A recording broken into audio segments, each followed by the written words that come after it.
Hey guys, welcome to the next video on Linux command line tutorial for beginners, and in this video we will learn about ls command. Ls is a Linux shell command that lists directory contents of files and directories. Now, first of all, let's open our terminal. I have told you in the last video, if you press Ctrl Alt T, then it's going to open your terminal. So just press Ctrl Alt T to open the terminal. Now for the ls command, you need to know some syntax. So we all know that ls command can be given by just writing ls on the terminal, but it has some options. So these options will come in as a second argument. So we can say here comes the options, right? And then comes the file or directory name. So you can say here comes the file or directory name. So you can write fd. Okay, so ls command comes with options first and then files and directory. Now I will show you what I mean by that. So first of all, simple ls command will work like this only, which lists the content of a directory. So we are whenever we open the terminal, we are in the home directory, right? So we can just say ls and it will show us the contents of our home directory, which is the desktop or other document directory or downloads or other directories. The same when you open this folder, when you click here, it will also open the home directory and you will be able to see all the contents of the directories here. So these all the contents are here also. So whatever you see here will be listed here also.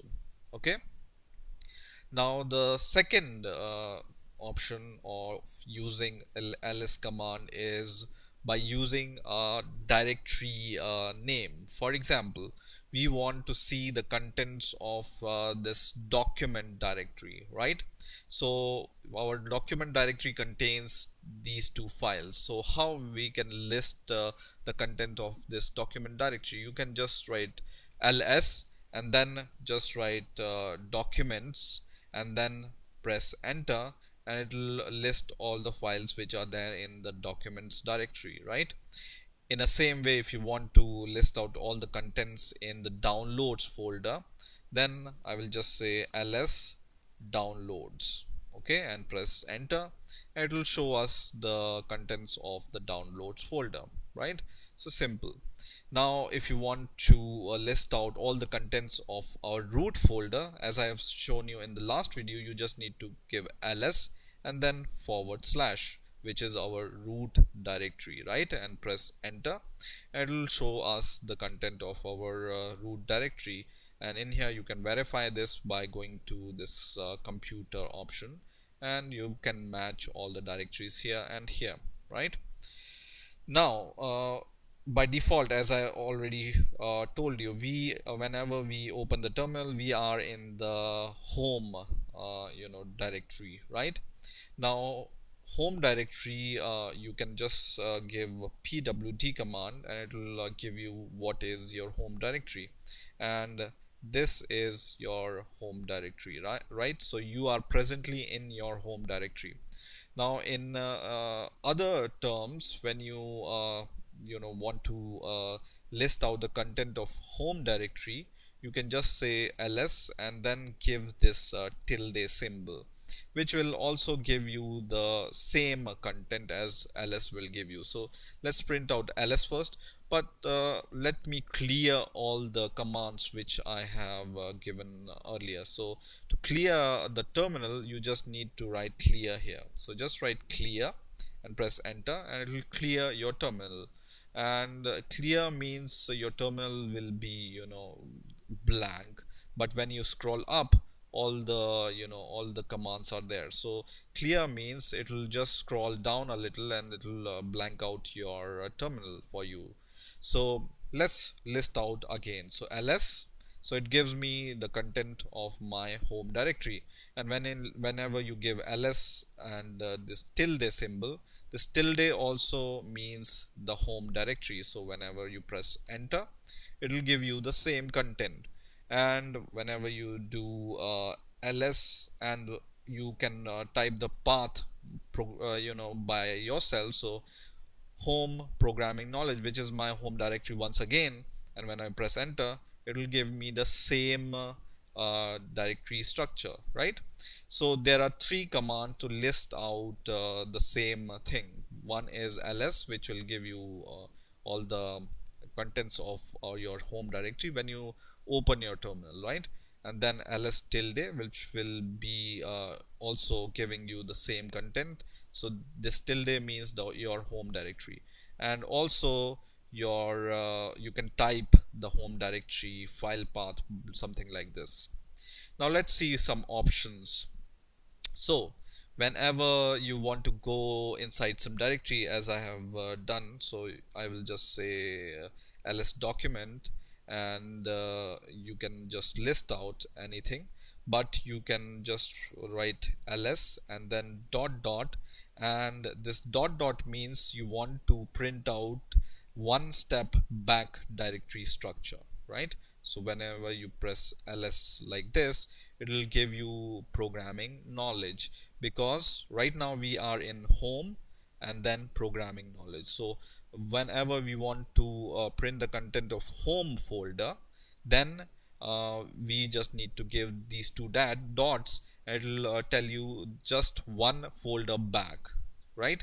If you want to go two folders back and you want to list out the content of two folders back content, then you can do dot dot and then forward slash and once again dot dot, and then press enter, and you can see it will give you your root directory, directories and file structure. So this will go to the root directory, because right now we are in home, our home directory. So whenever you go one step back, you will be here in your home, and one step back once again you will be in your root folder. Okay, once again I will clear the screen, and then we will move forward. Now there is are some flags or options, as I told you, you can use with ls files. So for example, you give ls minus l, and this means you want to list out all the files and directory in long format, and when you press enter, it will give you the listings in long format. Let me just make it a little bit bigger, and I will give it once again this command. So clear and ls minus l, and it gives you the content in long format.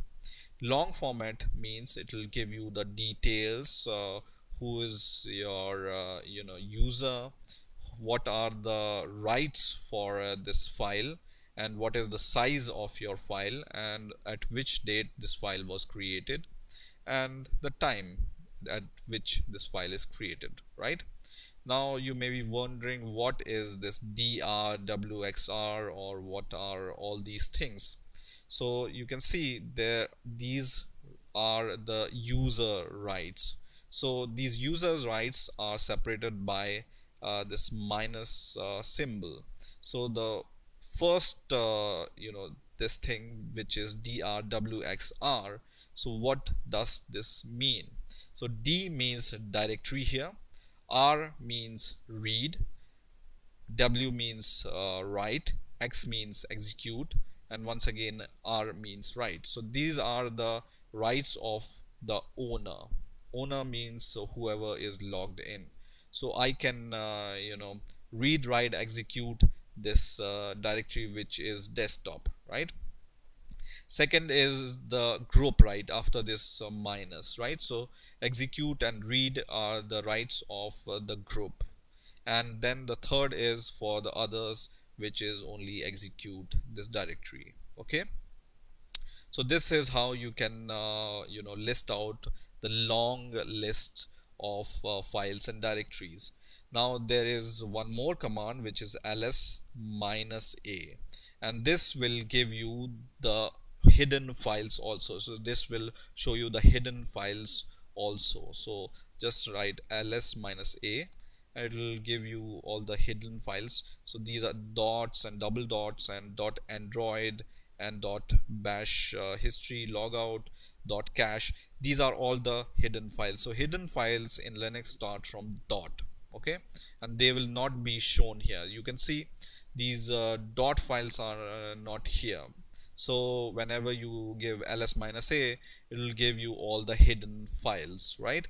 And then you can combine the options. So whenever you give ls minus a for showing the hidden file, and then l for showing the long list, then it will give you the hidden file and long list combined. Okay, so press enter, and it will give you long list and hidden file, right? Something like this. I will make it a little bit bigger so you can see it. Okay, and I will just clear the terminal once again. Now there are some more commands. For example, you can sort your directory by their size. So I will just give ls minus l for long list, and then when you give capital S, it will sort your directory by their size. So press enter, and you can see the file which has the biggest size is listed first, and then this it will go down as according to the size. So whatever file has the lowest size, it will be at the bottom, and whatever files or directory has the biggest size, it will go at the top, right? So you can sort it something like this. Now for example, we want to list something which only we know the extension of. So let's list, for example, you can just write ls. Once again, we will list out document list. So just write documents and press enter, and this document has this test.html and test.cs file. But for example, I want to only list out all the HTML files which are there in the document folder. So what I can do, so I can just write ls, and then I can just write documents, and then I will just give this wildcard, which is asterisk, so which will search for all the prefix which are there, right? And then I will just write dot, and then I will just write HTML. So this means I want to search for all the files which ends with .html, and then I will press enter, and it only prints out this test.html, which is correct, because we wanted to print out only HTML files. In the other way, when you give asterisk dot asterisk, which means all the files, so whatever, all the extensions and all the names, right? And press enter, and it will list out these two files which are there in your documents directory, right? Now you can also output the content of your ls to a file. So for example, I want to save all the result which I have listed here to some file. So I will write ls minus, for example, l with capital S, and then I want to save all the content to a file. So I can just give this angle bracket, and then the name of the file which I want to save these content to. So I will just say out.txt. By the way, this out.txt is not existing here, so it will create this out.txt and then fill all the result of ls command to this out.txt file. So this arrow means the direction of the stream, so it will put all the content into the output, right? And press enter, and you will be able to see we have one new file created, which is out.txt. And when I open this file, then it will just fill all the result of ls minus ls command to this output file, right? So you can do this, or you can output the content of the file also to a file. Now the next command is to list out only the directories. So for example, you want to just list out only the directories, you can just give ls minus d, and then you just need to give asterisk and forward slash, and it will list out all the directories. Okay, so you can see it's not listing out the files but only the directories, right? So these are all the important commands related to ls, but this is not all. Ls is having more options and flags, and if you want to know more about this ls command, what you can do, so I will just clear the terminal first of all, and to know more about this ls command, you can just write man and then ls. So men is is a, you can say, the dictionary kind of a thing for your linux commands, right? And whenever you give this man command and then give the command name which you want to see, or you want to take the reference of, then when you click enter here, it will give you all the options which you can use with ls. So you can see ls minus list directory content. So this is the explanation of this, and then you can see all the flags. So I have shown you how to use minus a, but I haven't shown you how to use minus b. So you can find out all the important information, what this minus b does, or what this minus c does, or what this minus d does. So d, as I've shown you, list directory entries, right? And I have also shown you what L does. So I have only shown you the important command related to ls, but there is a big list which you can execute with this ls command. So you just need to write man and then ls, and it will give you this kind of interface which you can see the reference, right? And you can see at the bottom, whenever you press q or write quit, then you quit this man terminal. So I will just press q, which will quit the terminal, right? So just remember this man command if you want to take the reference of all the references of a particular commands. So I hope you enjoyed this video. Please rate, comment, subscribe, and bye for